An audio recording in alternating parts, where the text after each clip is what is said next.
Ay mga backyard, welcome back again sa aking YouTube channel. So another video, another topic na naman ang share ko sa inyo ngayon mga backyard.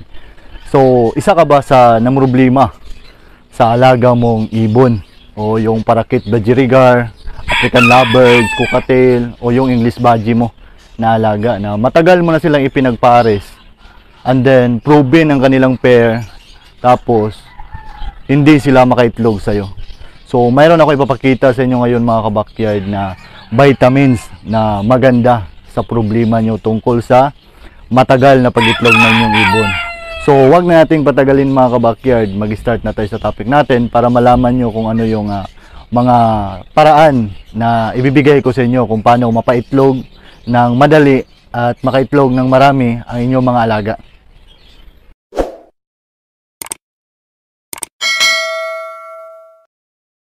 So, nandito ako sa aking ibunan ngayon mga backyard. Check muna natin yung nest box nila. Kung may itlog na ba to. Ito yung pair ko ng English budgie, white TCB at saka yellow TCB. So, wala pang itlog mga ka-backyard. Pero malapit na itong mag-itlog dahil ang hen is pumapasok na siya sa loob ng nest box. So, sarado na natin para hindi siya may istorbo. Saka dito naman sa kabila, yung wild type kako at saka itong top crest ko na hen. Check din natin kung may itlog na ba. So wala pa rin mga backyard. So sarado natin dahil nasa loob pa yung hen. Baka malapit na yung mag-itlog o di kaya nag-prepare na sa kanyang pag-itlog. So pumasok tayo dito sa loob mga backyard.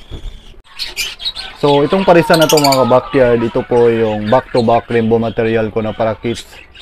So, meron po siyang 8 na itlog na naibigay sa akin. And then, lahat po ng kanyang mga itlog is fertile. And then, meron po akong dalawa nito na na-sold na dahil may isa akong customer na nag-order ng handfeed. Kaya dito ako kumuha. At saka, natira ngayon sa kanyang mga painakay is 6 na lang. So, ang sikreto ko po mga backyard, bakit marami ang napoproduce na itlog ng aking parisa na to is ito lang naman mga backyard. So, sa pangalan pa lang na Egg 1000, sure na marami talagang mapoproduce na mga itlog ang inyong mga alagang ibon. So, maganda po ang Egg 1000 mga backyard dahil madali siyang mix sa tubig. And then, meron po siyang vitamin B complex, vitamin E plus zinc oxide, at saka folic acid po siya. So, ipapakita ko sa inyo mga backyard ang mixing nito kung anong kulay na pwede na natin silang maibigay sa ating mga alagang ibon. So, meron po ako natira kanina mga backyard na minimix ko sa aking mga alagang ibon na dahil nagbibigay ako sa aking mga breeders. So, ito.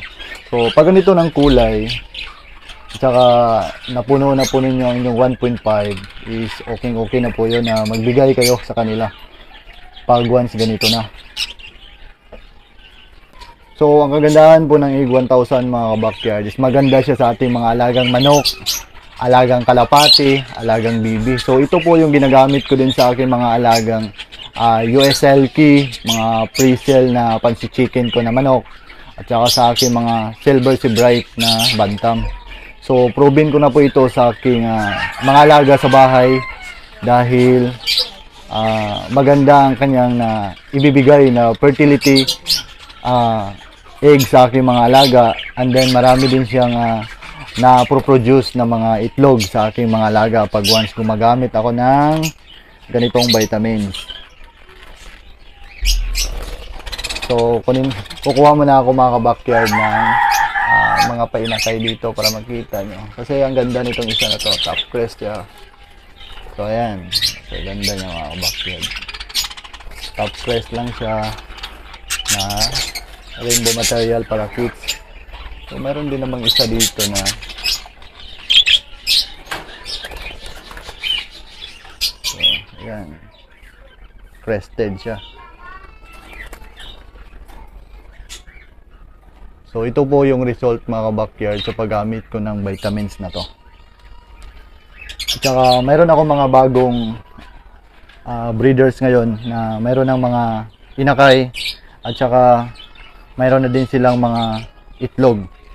So ipapakita ko sa inyo mga ka-backyard para makita din ninyo kung gaano kaganda ang paggamit ng Egg 1000.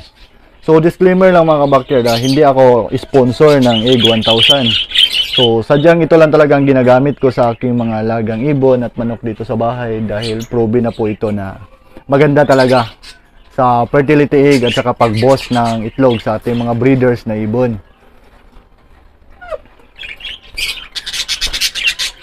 So ayan, may itlog na po itong parisan ko mga ka-backyard na albino hen, tsaka itong yellow kako na parakeets.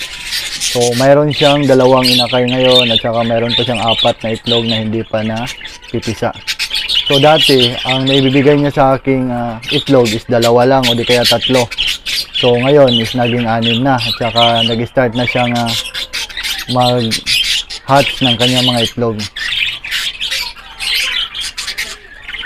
So ayan, nililimliman na po ng maayos ng hen ang kanyang mga itlog mga ka-backyard. So sarado na natin para hindi ma-istorbo ang breeder na to.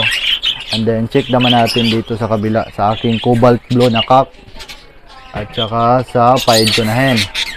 So ayan, pumapasok pala ang cock sa loob mga ka-backyard. So ang hen is nakasilip na. So open na natin. So istorbo sa inyo. So mayroon din silang 2 inakay at saka 4 na itlog. So dati ang nabibigay nila sa aking itlog is 5 lang. Tapos ang isa is infertile. So mayroon silang naibigay na 4. And then napipisa naman yung 4 na mga itlog nila mga ka-backyard. Kaso lang hindi talaga masyadong marami yung naibigay nila. At ngayon nag-start akong gumamit ng Egg 1000. So naging 6 na ang kanilang itlog is lahat po yan fertile dahil tapos ko na po yan na candling. At saka mayroon ng 2 na hatch. So ganito po kaganda mga ka-backyard ang paggamit ng Egg 1000. So maganda po ang performance niya sa pagbuboost ng itlog sa ating mga breeders.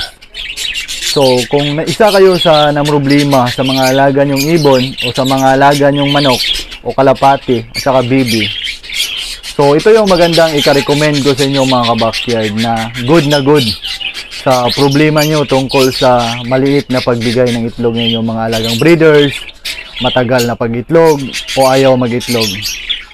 So ang paggamit po nito mga ka-backyard, isang 1.5 na bottle, saka lagyan nyo ng tubig, pero huwag yung masyadong punuin mga ka-backyard para maalog-alog pa ninyo at ma-mix nyo ng maayos ang powder na to.